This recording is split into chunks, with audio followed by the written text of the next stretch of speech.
Assumption of the Holy Virgin Mary নামে পরিচিত, এটা প্র্যাকটিক্যালি ক্যাপিটাল স্কোয়ারকে ডমিনেট করে। আমি এসেছি জেগ্রেবের ক্যাথিড্রালে, আর এটা গোটা দেশের মধ্যে অন্যতম লম্বা বিল্ডিং। এটা এই এরিয়ার অন্যতম লার্জেস্ট গথিক ক্যাথিড্রালও।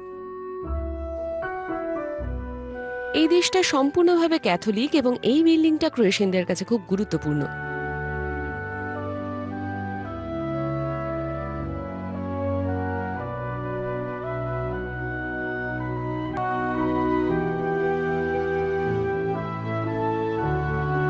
(1880) সালে একটা ম্যাসিভ আর্থকোয়েকের পর ক্যাথিড্রালটা আবার তৈরি করা হয়। জেগ্রেবের জাঁকজমকপূর্ণ অতীতের কথা এখানকার বাসিন্দাদের মনে একটা আশার প্রতীক হিসেবে বিশেষ স্থান দখল করে রয়েছে।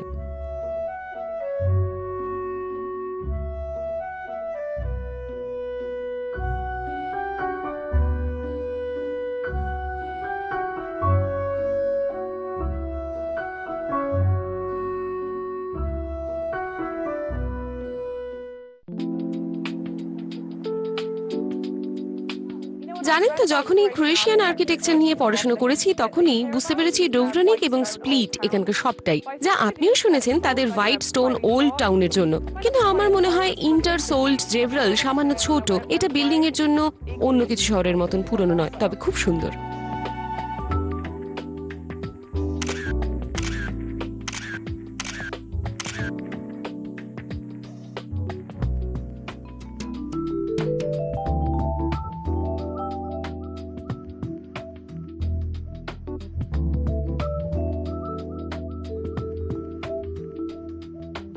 আপাতত দৃষ্টিতে জেগ্রেবে প্রায় 60টিরও বেশি মিউজিয়াম রয়েছে, যা 2 মিলিয়ন জনসংখ্যা বিশিষ্ট একটা শহরের কাছে অনেকগুলোই। তবে তার মধ্যে সব থেকে বেশি ভালো লেগেছে যেটা আমার, সেটা হলো মিউজিয়াম অফ ব্রোকেন রিলেশনশিপ। এটা সত্যি একটা ইউনিক কনসেপ্ট, এইরকম জিনিস আমি আগে শুনিনি। শুধু শব্দের মাধ্যমে সম্পর্কগুলো প্রকাশ করাই নয়, এখানে আরো অনেক রকম সম্পর্ক, যেরকম মা, বাবা, ভাই, বোন, এমনকি একজন প্রেসিডেন্টের কথাও তুলে ধরা হয়েছে। তবে দেখি,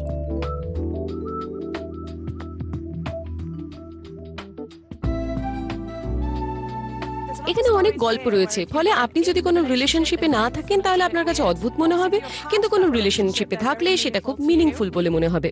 যেমন এখানে একটা কাপলকে নিয়ে গল্প রয়েছে যাদের মধ্যে বেশ দূরত্ব ছিল, এবং এই ছেলেটি একটা হিউজ টয় ক্যাটারপিলার এনেছিল, আর আইডিয়াটা ছিল যখনই তাদের দেখা হবে তখন এর একটা করে পা ছিঁড়ে দেবে। সবকটা পা ছেঁড়া হয়ে গেলে তাদের মিল হয়ে যাবে এবং সারা জীবন একসঙ্গেই থাকবে। আর আপনারা দেখতেই পাচ্ছেন, এই ক্যাটারপিলারে এখনো কিছু পা রয়েছে, তার মানে এই পুরো ক্যাটারপিলারটা কমপ্লিট ইনভ্যালিড হওয়ার আগে রিলেশনটা ভেঙে গিয়েছে। এখানে অনেক গল্প রয়েছে, ফলে আপনি যদি কোনো রিলেশনশিপে না থাকেন তাহলে আপনার কাছে অদ্ভুত মনে হবে, কিন্তু কোনো রিলেশনশিপে থাকলে সেটা খুব মিনিংফুল বলে মনে হবে। যেমন এখানে একটা কাপলকে নিয়ে গল্প রয়েছে যাদের মধ্যে বেশ দূরত্ব ছিল, এবং এই ছেলেটি একটা হিউজ টয় ক্যাটারপিলার এনেছিল, আর আইডিয়াটা ছিল যখনই তাদের দেখা হবে তখন এর একটা করে পা ছিঁড়ে দেবে। সবকটা পা ছেঁড়া হয়ে গেলে তাদের মিল হয়ে যাবে এবং সারা জীবন একসঙ্গেই থাকবে। আর আপনারা দেখতেই পাচ্ছেন, এই ক্যাটারপিলারে এখনো কিছু পা রয়েছে, তার মানে এই পুরো ক্যাটারপিলারটা কমপ্লিট ইনভ্যালিড হওয়ার আগে রিলেশনটা ভেঙে গিয়েছিল। সত্যি দুঃখের ঘটনা।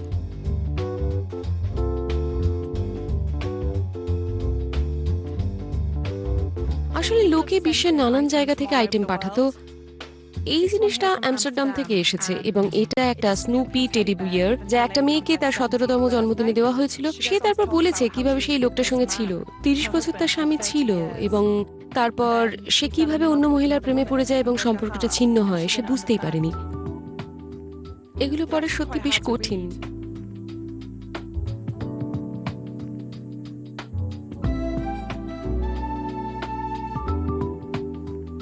এই মিউজিয়ামে অনেক জিনিস রয়েছে যেখানে পরিবার এবং তার পাশাপাশি লাভারদের জিনিস রয়েছে, এবং এটা ভালো এক্সাম্পল।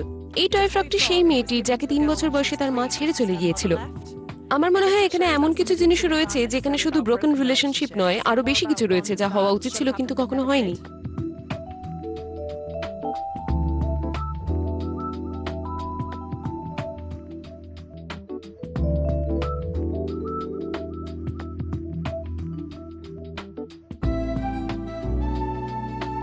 এই মিউজিয়ামে ঢোকার পর আমি শুনেছিলাম একটা ফানি ফ্যাক্ট। এই অ্যামেজিং স্কাইলাইনের ওপর থেকে আমি একটা ক্যাথিড্রাল দেখতে পারি, যেটা রিলিজিয়াস সেরিমনির জন্য অবভিয়াসলি একটা পপুলার প্লেস, এবং আমার পিছনে রয়েছে সিটি হল, যেটা সিভিল সেরিমনির জন্য একটা ভেরি পপুলার প্লেস, যেখানে বিয়েও করতে পারেন। এইরকম দুটো জিনিসের মধ্যে রয়েছে মিউজিয়াম অফ ব্রোকেন রিলেশনশিপস। শুধু তাই নয়, অনেক কাপলস বিয়ে করার পর এই মিউজিয়ামে আসে এবং কফি খেয়ে তাদের বিয়ে সেলিব্রেট করে এখানে। আমার মনে হয় সবাই চলে যাওয়ার পর আপনি আপনার জিনিস ডোনেটও করতে পারেন।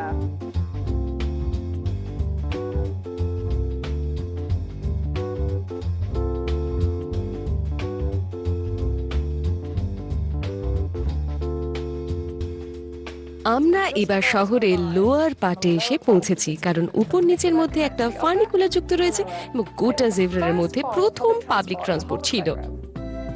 এটা চাপতেও বেশ মজার।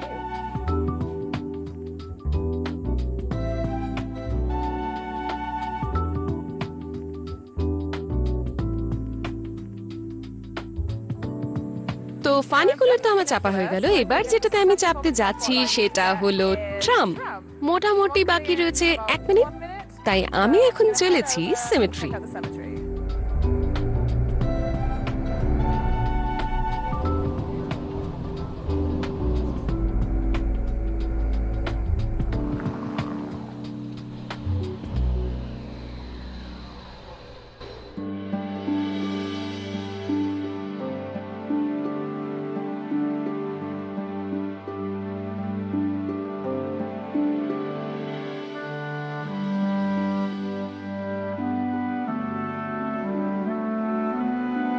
আমি আজ এসেছি জেগ্রাবের মেইন সেমেট্রি, যেটাকে বলা হয় মিরোগোজ সেমেট্রি। এটা শহরের অন্যতম বিখ্যাত ল্যান্ডমার্ক। এখন 80%-এরও বেশি ক্রোয়েশিয়ান রোমান ক্যাথলিক হলেও এটা সেমেট্রি হলো মাল্টি ডোনেশনাল, যার মানে অন্যদেরও এখানেই সমাধি দেওয়া হয়। আর আপনারা দেখতেই পাচ্ছেন এখন বেশ অদ্ভুত ওয়েদার। তবে সে যাই হোক, আর্কিটেক্ট গুলোর ভেতরে ঘর রয়েছে যেখানে আমি শেল্টার নিতেই পারি।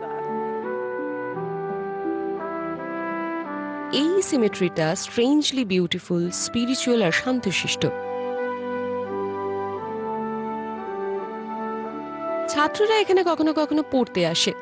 হয়তো এখানে ক্রিশ্চিয়ানরা কিছু মোস্ট ইম্পর্টেন্ট পিপলকে গুড বাই জানাতে পারে এবং তাদের শ্রদ্ধা জানাতে পারে।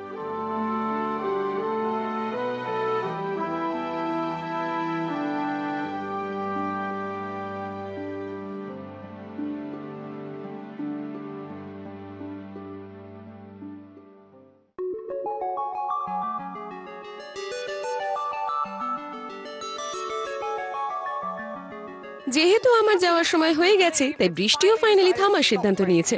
ক্রোয়েশিয়াতে একটা দারুণ সময় কাটালাম আমি। যে জিনিসটা আমার ভালো লেগেছে তা হলো এখানকার মানুষজন কত ফ্রেন্ডলি, সম্ভবত আমার ঘোরার অন্য যে কোনো জায়গা থেকে বেশি। এসবের ওপরে এখানকার খাবার দারুণ ছিল, বীজগুলো সুন্দর ছিল, আর সেই সঙ্গে এখানে অনেক ইতিহাসও ছিল। ক্রোয়েশিয়া, কাভাৎস্কা, আই উইল বি ব্যাক।